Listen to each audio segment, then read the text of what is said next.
Rewmi 24 TV. dal leen ak jàmm mbokk yi ginnaaw ba ñu leen nuyoo te siyaar leen kawteef lu doy waar moom la Sénégalais yu bari di laam-laame loolee lan la juge bii di Maham Diallo ñu gën koo xam ci procès Ousmane Sonko Adji Sarr mu doon juge boo xam ne gis nañu ne Sénégalais yu bëree déggatuñ ko gisatuñ ko ginnaaw ba Sénégalais sax di wax ne procès Adji Sarr Ousmane Sonko bi képp ku ko àtte daal wala képp ku nangu pour jël ko pour àtte ko sa bakkan mi ngi ci xottu gerte ñu gis ne si Samba Sall moom mooy siis bi nga xam ne moom moo njëkkoon a yor boobule dossier daal dinay génn àdduna léegi nag si Samba Sall bi nga xam ne moom moo ko jëloon ngir daal di koy àtte ba nga xamee ne woo na kii di Ndeye Khady Ndiaye woo na kii di Adji Sarr daal dinay woo kii di Ousmane Sonko daal di woo sax ki nga xam ne mooy MC Niass moom nga xam ne moom moo doon enregistré Adji Sarr booba ak léegi nag dañu gis ne dossier bi dafa pause Maham Diallo kenn gisatu ko kenn déggatu ko doy waar nag moom moo ci xew ndax activiste bi ñuy woowee Kaaj foofu moom doon def ab live di expliqué ne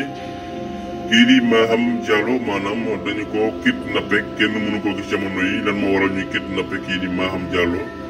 ndax Maham moomee daal ba mu demee ba ci biir dafa bëggoon a teg affaire yi ci yoon maanaam ba mu defee audition bu doy waar ci diggante Ousmane Sonko ak ki nga xam ne moom mooy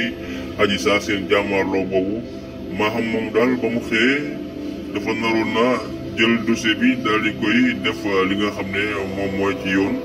waaye finalement dañu mujj dégg ñu ne Maham Diallo jël na dossier bi yóbbu na ko chambre criminelle maanaam dañ koy def procès dañuy àtte ba ñu bari ci patriote yi di wax sax ne Maham Diallo mi lan moo tax mu jël dossier bi yóbbu ko procès ñu bari nag dañ doon wax ne Maham daal loolee dañ ko